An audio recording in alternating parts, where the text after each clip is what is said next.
Hello' everyone, আসসালামু আলাইকুম, নমস্কাৰ। আশা কৰিছোঁ আপোনালোক সকলোৱে ভালে আছে, মোৰো ভাল। মোৰ চেনেলৰ অন্য এটি ভিডিঅ'লৈ আপোনালোক সকলোকে পুনৰবাৰ স্বাগতম জনালোঁ। আৰু আজি হৈছে 16 জুন, অহাকালি হৈছে 17 জুন, মানে বকৰীদ, আৰু আজি হৈছে ঈদৰ আগদিনা। আৰু এতিয়া মোৰ ৰাতিপুৱাৰ সকলোখিনি কাম হৈ গ'ল, আৰু এতিয়া বনাব আছে পিঠা, আৰু ঈদৰ কাৰণে যোগাৰ কৰিব আছে, যিহেতু মই কৰাই নাই। আৰু বতৰ বহুত বেয়া, ৰাতিপুৱা বৰষুণ দিয়ে আছে, আৰু এতিয়াও মানে কি বৰষুণ দিয়ে আছে, বতৰৰ অৱস্থা বহুত বেয়া। তো ভিডিঅ'টো আৰম্ভ কৰি দিলোঁ, এতিয়াৰ পৰাই চাই থাকিব একেবাৰে শেষলৈকে, আৰু শেষত কেনেকুৱা পালে কমেণ্ট কৰি জনাব। এইফালে এয়া বাহিৰত বৰষুণ দিয়ে আছে, আৰু এয়া বাহিৰৰ পৰিৱেশ, চবফালে একেবাৰে পানী পানী হৈ গৈছে বৰষুণ দিয়াৰ কাৰণে।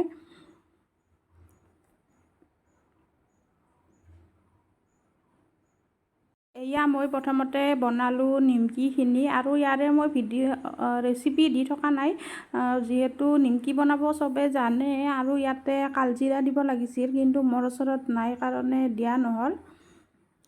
এইখিনি মই এতিয়া ভাজি ল'ম। আৰু এইখিনি হ'ব দিছিলোঁ দৈ, যিহেতু বতৰটো গৰম, বৰষুণ দি থাকিলেও মানে গৰমটো আছে, আৰু গৰমত যিহেতু দৈ খাব লাগে, তাৰ কাৰণে এইখিনি দৈ হ'ব দিছিলোঁ। এইফালে মিষ্টাৰে কাটি আছে আম, আৰু এয়া কুকাৰটোত যে বাকলিখিনি থৈছে সেইখিনি গৰুক খুৱাবৰ কাৰণে থৈছে। আৰু মিষ্টাৰক ভিডিঅ'ত দেখা নাই, কাৰণ যিহেতু তেওঁ ভিডিঅ'ত আহিব ভাল নাপায়, কাৰণে তেওঁক ভিডিঅ'ত দেখা নাই।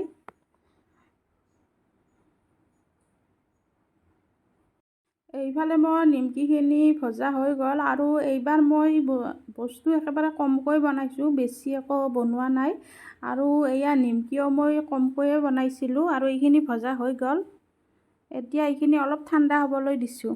নিমকিখিনি ভাজি উঠি মই ভাত চব্জি বনালোঁ, সেইখিনি আৰু দেখাই থকা নহ'লে, যিহেতু সেইবোৰ দেখাই থাকিলে আৰু ভিডিঅ' কৰি থাকিলে কামবিলাক নহয়ে, সেইখিনি দেখুওৱা নহ'লে। আৰু এইফালে মই এটা ডো বনাই লৈছোঁ ময়দাৰ, আৰু ইয়াতে মই দিছোঁ এইটো কাপেৰে 2 কাপ ময়দা দিছোঁ, লগতে বেকিং পাউডাৰ দিছোঁ, আৰু অলপমান ৰিফাইন দিছোঁ। এইখিনি এতিয়া মই আধা ঘণ্টাৰ কাৰণে এনেকৈ থৈ দিম। আৰু এয়া বনাম মই গজাৰ কাৰণে এইটো ডো বনাইছিলোঁ। ডোটো আধা ঘণ্টা সময় ৰেষ্ট দি পেলাই মই খাই ল'লোঁ এয়া ভাত। আৰু আজি ভাতত একেবাৰে চিম্পুল আছিলে, দালি আছিলে, লগতে কণী ভাজি, ভেন্দি ভাজি, আৰু ভাতকেৰেলা ভাজি। আজি দুপৰীয়া এনেকৈয়ে খালোঁ, একেবাৰে চিম্পুলকৈ। এইফালে ৰুটি বেলা বেলনা এখনত মই ডোটো দি লৈছোঁ, আৰু এয়া দেখিছেনে, হাতেৰে বহলকৈ বহলাই দিছোঁ এনেকৈ। আৰু এইখিনি অলপ বহলোৱাৰ পিছত ইয়াৰে মাজেৰে কাটি দিম, মানে 2টা ভাগ কৰি ল'ম এইখিনি।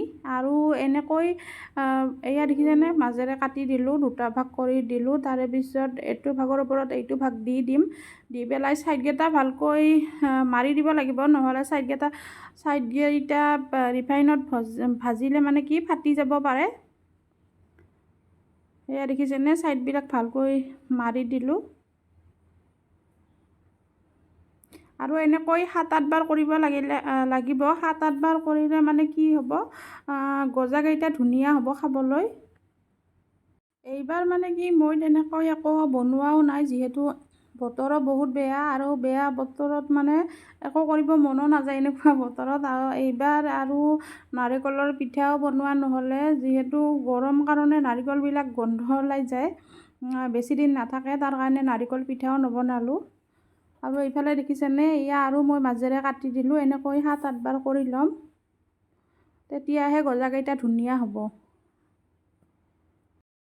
এইফালে গজাকেইটা কাটিবৰ কাৰণে ৰেডি হৈ গ'ল। এনেকৈ দেখিছেনে, মই আৰু অলপ বহলাই লৈছোঁ, আৰু এয়া মাজেৰে কাটি ল'লোঁ, 2টা ভাগ কৰি ল'ম মই।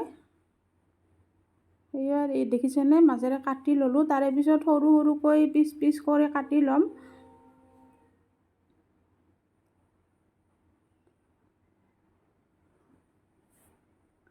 আৰু এয়া চাওকচোন, একেবাৰে পাৰফেক্ট হৈছে, দেখিছেনে, ধুনীয়া হৈছে।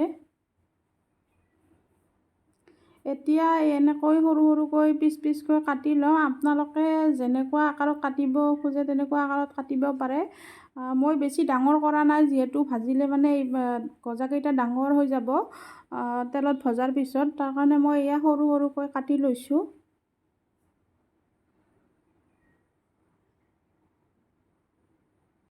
এইফালে বনাই ল'ম মই চেনীৰ চিৰাপখিনি, আৰু চেনীৰ চিৰাপখিনি বনাবৰ কাৰণে সেইটো কাপেৰে মই 2 কাপ চেনি লৈছোঁ ইয়াতে, আৰু 1.5 কাপ পানী লৈছোঁ। এয়া গজাকেইটা মই তেলত দি দিলোঁ, আৰু এইখিনি মই একেবাৰে কম গৰম কৰি লৈছিলোঁ, হাতেৰে চুব পৰাকৈ গৰম কৰি লৈছিলোঁ। বেছি গৰম তেলত দিব নালাগে, আৰু একেবাৰে ল' ফ্লেমত ভাজিব লাগে। আৰু এইফালে এফাল গল্ডেন কালাৰ অহাৰ পিছত মই আনটো ফালে এয়া ওলটাই দিলোঁ, সেইটো ফালেও গল্ডেন কালাৰ কৰিব লাগিব। আৰু এইফালে এয়া চেনি চিৰাপখিনিও মই বনাই ল'লোঁ। আৰু এতিয়া গৰমে গৰমে গজাকেইটা এয়া চেনি চিৰাপত দিব লাগিব, আৰু বেছি সময় ৰাখিব নালাগে চেনি চিৰাপত। 1 মিনিটমান ৰখাৰ পিছতেই গজাকেইটা ধুনীয়া হ'ব। আৰু এইফালে মোৰ গজাকেইটা ৰেডি হৈ গ'ল।